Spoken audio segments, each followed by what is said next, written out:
see. So yeah, just a small, very small introduction just for those watching live actually. So this is a series of naked love streams, if you will. And I speak in where I am speaking with those that are co-creating Naked the Retreat in 2023, the 3 retreats that we have already planned.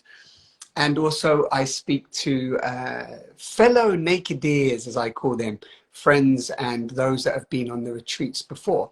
So this week is one of those opportunities to speak with my friend Alice. So some of you who are watching may know Alice already. Maybe you've seen her engaged or some of the things I've shared. So we're just going to dive in. A totally unscripted, unplanned, as always, just how I like it. Naked, real, raw, whatever comes, transparent. Here we are. So yeah, with that in mind, let's dive in.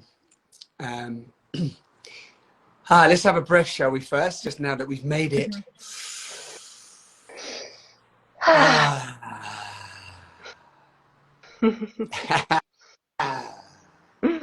Thank you for saying yes and jumping on. We haven't seen each other for a while in the flesh, so it's lovely to just have this moment to share some of our experiences together. Yes, it has been a while. Yeah. So we have kept in touch virtually. Exactly. Yes. That won't change thanks to technology. Well, unless we have some freak moment where we're never going to be able to communicate again. Then I'll have to drive and find you. Yes. drive across the world. So beautiful. I'm gonna dive in basically with you. And one thing that popped up for me, which there's no script as we said, but something's been popping up, and you're free to speak to whatever you want today around naked, what naked means to you, whatever you feel. Maybe you already thought of something like, I'd like to talk about this today with Sai. But one thing that's really been popping up a lot is a sense of fear, specifically for the female-bodied beings. And it's not about gender and so on, but there's been definitely this sense of fear coming into these spaces. And I know that you cultivate retreats and you cultivate your events in different ways, and you've been to Naked and you've experienced it. So I don't know if that feels like a good topic today, but definitely it's alive in the field, where it seems that this idea of being naked or being in a space where there's nudity is bringing up a lot for at the moment, just in my experience, a lot more for the female body beings. Mm-hmm. Yeah, I'm very happy to share about that, because I also have fears around that, or I had fears before coming to the Naked Retreat. And I found that I like at the retreat itself, I wasn't like, first of all, I wasn't naked the whole time. I had like a Indian skirt that I would just loosely wrap around me. So most days I had this on. I would remove it at some points, and I remember that there were times when you specifically asked to remove it, but there were not many times. And these were really moments where it felt really safe, and it was just really beautiful moment. Like, I remember one where we were eye gazing, and so we were like standing naked in front of each other and we were eye gazing. So in that moment I was also not scared somebody would like look at my body parts, because we were eye gazing, right? So and there was another moment where we did the body painting, but then I also didn't really feel fully naked because I had the body painting on me. And then I think there was another moment, but that was at the very end of the week. And by then I had really, like, I started to feel really comfortable. I think it's the first few days where you feel a bit exposed. But then you realize everybody is naked. It's not just you. Sometimes we don't realize that when we have this fear pop up. I also had a friend, she was really scared to go to the naked sauna. She had never done naked sauna. And then first time she came with me, she was super scared, and she was there and she's like, oh my God, in my fear, I never realized that everybody was going to be naked. In my fear, it was just always me who was naked and the other people looking at me, right? So, yeah. I believe. Yeah, carry on. Yeah, I just believe that these fears are, it's good to have, it's good to look at them, but also I think when we have fears like that, it's very important to like become very clear about what fear it is and is it really true? You know, because if I'm scared that I'm going to be the only one naked, then it's very easy to disprove this fear. But sometimes we're just scared and we don't really know what is the fear actually about, and it's just like driving our actions. And I think that's true in every part in life. It's like if there's a fear, become really clear about what the fear is, and then see if it's really true. Yeah, beautiful. Thank you. Can you move your camera a tiny bit closer just so I can see your, you can come, yeah, you come a bit closer just because we're on split screen. And that's lovely. I just want to see, I could see you, but just for my editing reasons. No, but thank you so much for that. I'm impressed that, I can't remember the exact year, but you came to the Dominican Republic, and I'm impressed that you remember that process. And I just want to bring something up actually, because your retreat kind of heightened, could have potentially heightened this, because actually we had the only retreat pretty much where we had more male-bodied beings than female-bodied beings, and it was you, Dara, and Suze as the only female-bodied beings, right? I'm Yes. correct, yeah? We didn't have anybody else, and you came in, and we had a small group that time. There was about 9 of us, right, in total, if I remember, including me and I think 11, including you and Dara. Yeah, sorry, 11 including me and Dara. Exactly. Yeah, exactly. So we had yeah, we really had a moment during that retreat. I remember myself, because, you know, me being a male-bodied being and creating these spaces, you know, there is always, in my mind, an intention to really be sure that, you know, this kind of, I'm going to say gender balance. I know in today's day and age, this whole thing about gender is very, you know, mixed up, but, you know, this idea of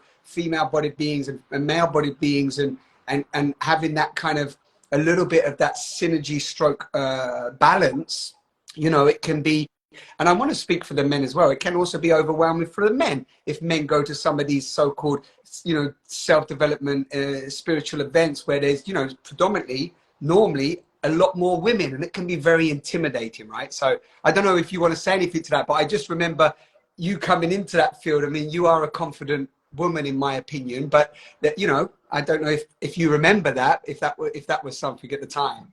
No, I definitely remember it. There were like, I think seven men and 3 women, or 8 men and 3 women. So I definitely remember it. But I must say that all the men that were there felt really safe. I do know from when I go into the sauna that sometimes you do get some stares that where you feel the energy is not pure. You feel like, oh, he really is looking at me in a sexual way, and that feels very uncomfortable. I really don't like that, but none of the participants at the Naked Retreat were doing that, and I don't think that you attract this kind of people with you know, like with the marketing you're doing, with you be, you know, we attract people as we are, and I think people who are, yeah, who just want to look at the bodies and without consent, I don't think they would come to a naked retreat. They would go to the sauna probably, because it's much easier to just stare at people. But if they come to a naked retreat, they will actually have to face themselves. And I don't think that they're ready to do that. So at least at my retreat, there was nobody where I felt that they were staring at me in an uncomfortable way. So even though we had a lot more men than women, I felt safe the whole time in that way. Beautiful.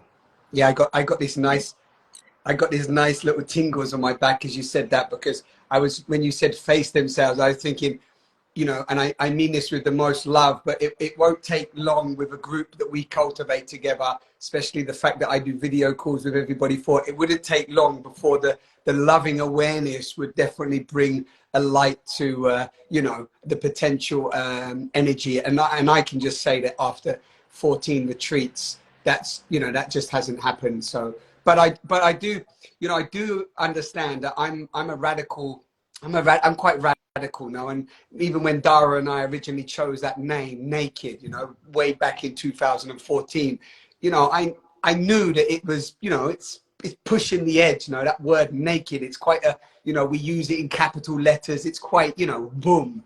and I do understand that that can, you know, that can definitely trigger some fears. And one piece, I don't want to linger here too much because I want to hear some more wisdom from you, no expectations, but you know, this idea of nudity is often such a big topic for people coming in, and then by the end of the retreat, it's been quite a common response that, well, actually, the nudity as and when it happened, if it happened or whatever, which it does happen, as you said, but if you choose to keep yourself covered and in the whole retreat, that's allowed. I always say to everyone, if you decide to keep your panties, shorts, sarong, whatever you decide to keep on through the whole 10 days, that is totally honored and respected just as much as somebody who might come in on the first day and decide that they want to be nude, right?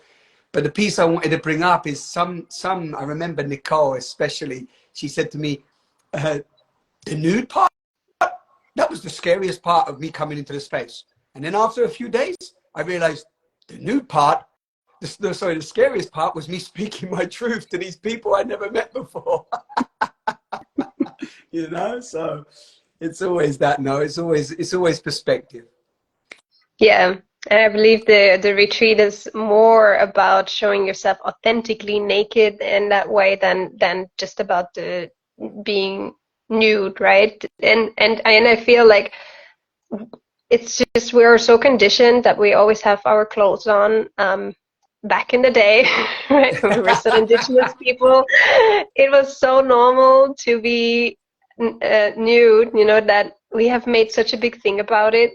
And when you spend a whole week just around naked people and you being naked, even if you're not naked the whole time, I was not naked the whole time, but you know, I just had a sarong and I was kind of naked, but it just becomes normal. You just remember, you know, like your nature as a human, because you know, we were born naked. We used to live naked or almost naked, and now we have built this culture. I believe that this whole sexualizing of the body comes partly from covering our body, because we're not showing our body, and so it's hidden, so it becomes secretive. So then it becomes like, okay, and then it creates this sexualization, and it's part of, like, our covering the body is part of that. Yeah.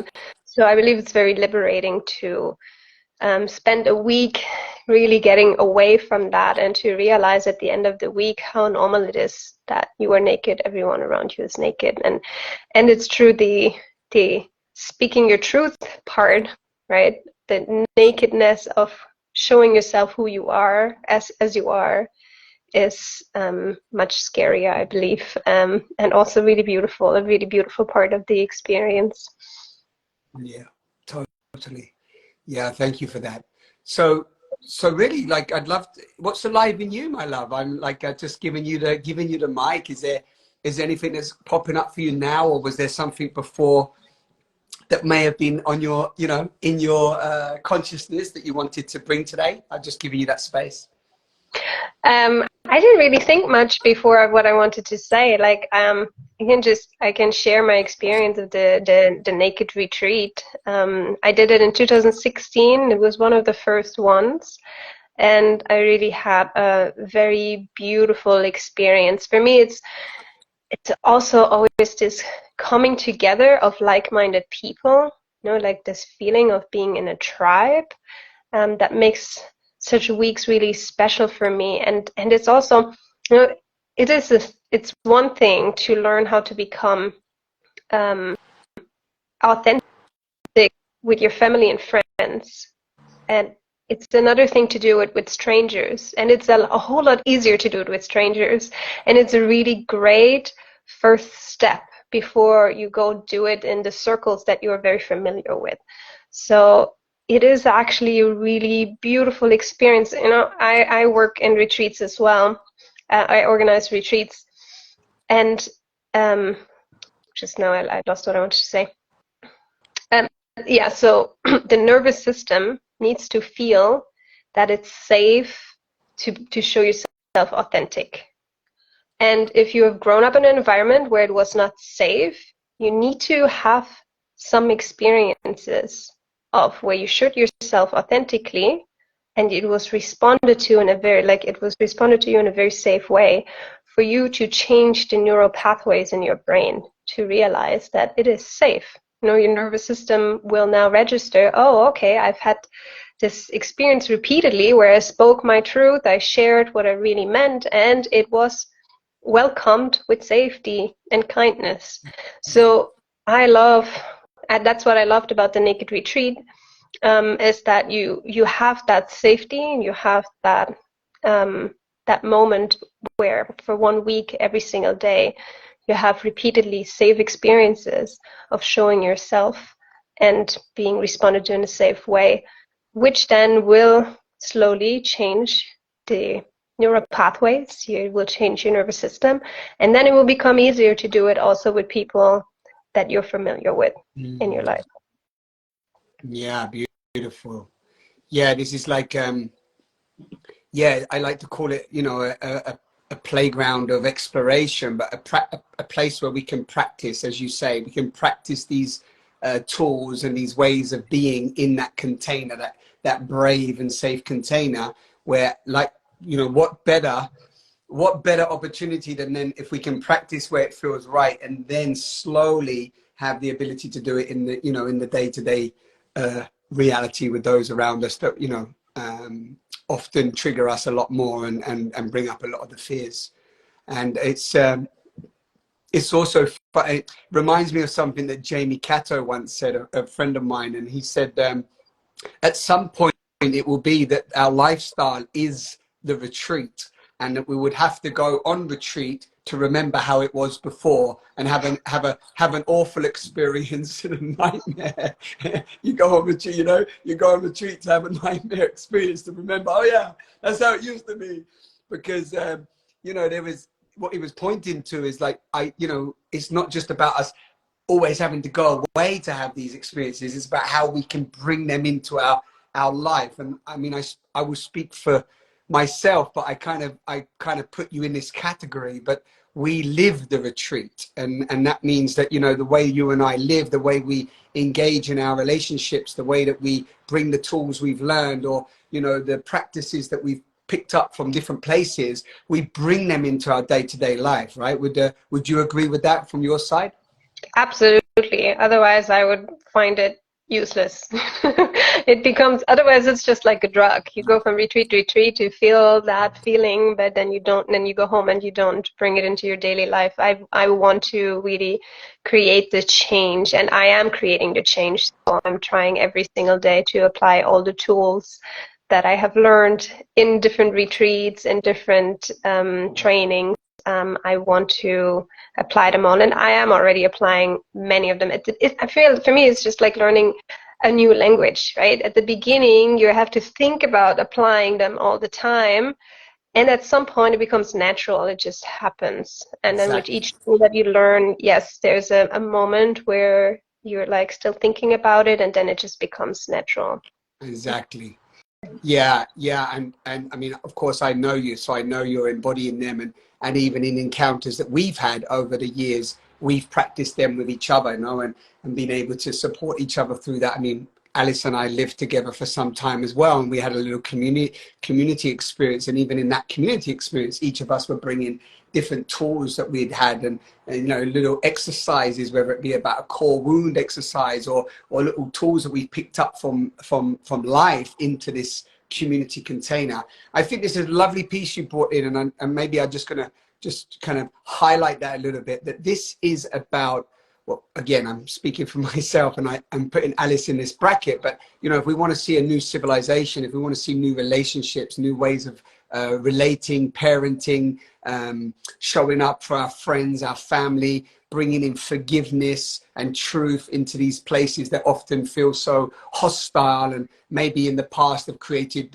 woundings or traumas for us, then, you know, we are coming into these spaces to, as Alice said, to learn a new language of what is possible. And that just doesn't happen after doing 10 days of naked. You know, some beings have come on a naked retreat with us, had a great, you know, some great epiphanies, and the next month after, they've had they've felt some real change, and then slowly they've kind of by default gone back into their old patterns. And then I've had a call from specifically one man that I'm thinking of right now, and called me back 2 years later and said, you know, that I kind of slowly wound back down, and 2 years later I want to reconnect to what I'd learned. But you know, he wasn't practicing and implementing some of the tools that he'd learned. So, you know, the encounter that we had was just reminding him, you know, he does remember them, he does have the tools, he can just go back to that. And this is a process. I'm not saying that's going to happen to everyone, because some people just take what they need at their point and they add it to their repertoire, and it embodies even more. So yeah, I don't know if you want to speak to that briefly, because I know, I mean, you work with beings in transformational spaces too, Alice. Yeah. But I think even speaking about this man that you were just talking about, one thing has changed is that he knows that something else is possible, right? So even if he has gone back to his old patterns, he has the awareness now that something else, that other patterns are possible. So it's not exactly the same. He's not going to go back 100% to his old patterns, because his awareness is there now. So, and then he contacts you again, because the awareness brings him back to, okay, I really, I mean, he probably wants to make the change. And some people just, they need longer. Yeah. Yeah, some people work really fast. I am like, when I get a new idea, I just want to implement it right away. And other people just, they need they are just slower. And sometimes that slowness is also really good, because often people that are slower, they go more deep, they go more profound when they then actually implement the changes. So I believe that even people that don't use the tools, when they go back home, they have still created a change in their system. And at some point on back to it. Or they just think we're completely crazy and it doesn't apply to them, and and their life before was much better. And then that's fine too, right? Totally. There's all options are welcomed and valid. Yeah, this is a beautiful point. Are you still there? You dropped out a little bit. There, you're Yes. back. You're back. Good. Yeah, I think because I've got you on the call, I want us just to bring in this topic on nervous system and trauma just a little bit, because, you know, at the moment trauma is such a big topic in the world. We've got some key figures in the mainstream talking about it, you know, some of them being Gabor Mate, Thomas Hubel. There's a couple of key female figures in the industry as well now. And we're hearing this big talk of trauma informed, and now you have to go and get a certificate for that, or what does it even mean, some people ask, or have you read, you know, certain books to really inform yourself, and so on. And you know, it's something that I feel I've been working with for many years, and some of the trainings I've even gone to, I feel we work with it, but they're not allowed to say that we work with trauma, right? It's such a funny dance, this whole thing with dealing with our wounds, right? And when I go into the pain body and we just experience feelings of, you know, what our child went through at a young age, right? Sometimes people say to me, oh, you do like one-on-one calls. Like, I sometimes think, how can I not touch on somebody's trauma when I ask them to share with me their past experiences? All right. But I know that you're sensitive to this. I know that you explore this yourself. So I just wanted to bring it into the conversation as we're here together, just to bring awareness to the many ways that we can reactivate our trauma, the way we can look at our trauma, the way we can transform our trauma into treasure. I like to say transforming trauma into treasure. So yeah, you happy to speak to that a little? Yeah, absolutely. I believe in our world today, it is very hard to find somebody who has not experienced some form of trauma, right? And I really love Dr. Gabor's definition of trauma, where he says trauma is not what happened to you, an event or war or like abuse, but trauma is the disconnect of the self because of what happened to you. So trauma is any time that you were a child or even an adult, and because something overwhelmed you so much that you had to disconnect from yourself. And show me one person who has not had that experience. So now we have people who have had this experience a lot and very intensely, and we have people who had this experience less intense and maybe less frequent, but we still all have been shaped through these moments, and we can I don't think that all trauma is bad, right? Because Right. we can really use it, learn from it, transform it. I believe that, you know, like this whole world, we're like it's driving, it's a driving force in many of us, and we're creating new ways, and part of that is comes from trauma. And I also believe that we're in like a really beautiful time right now, because in all generations before us, nobody had time to look at any trauma, and they have been traumatized so much. But then also life was happening, and they had so much to do, they could never look at their trauma. And now we've created so much space in this society that we can all look at our trauma, at the generations before us, and question how we were raised, how our parents were raised, and create real deep and profound change, and can possibly even raise a generation, maybe not the next generation, but the one after that, that minimizes trauma, that minimizes pain, so that we can live a more like a life where we can more really be ourselves with others. Yeah. Beautiful. Yeah, you dropped out a little bit at the beginning. Just, I know this saying from Gabba, but say it again. I like it. Say his definition of trauma again, just to close that piece. Yes, so he says trauma is not what happened to you, but the event or the abuse, but it's the disconnect from the self because of what happened to you, Exactly. right? And I find it very interesting, because we get a lot of clients in our retreats that say, but I didn't have any trauma in my childhood.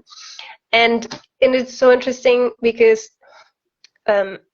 emotional neglect, nothing happens, but it's still traumatizing, because you still disconnect from yourself, because you did not get what you needed. So when you say emotional neglect, is if you didn't have parents who knew how to hold you in your emotions, like when you were in pain, when you were bullied, when you felt just simply really alone, if you had a fight with your siblings, if your parents were not there to guide you through these emotions, that's called emotional neglect, especially if it happens repeatedly over a long period of time, and that also is trauma.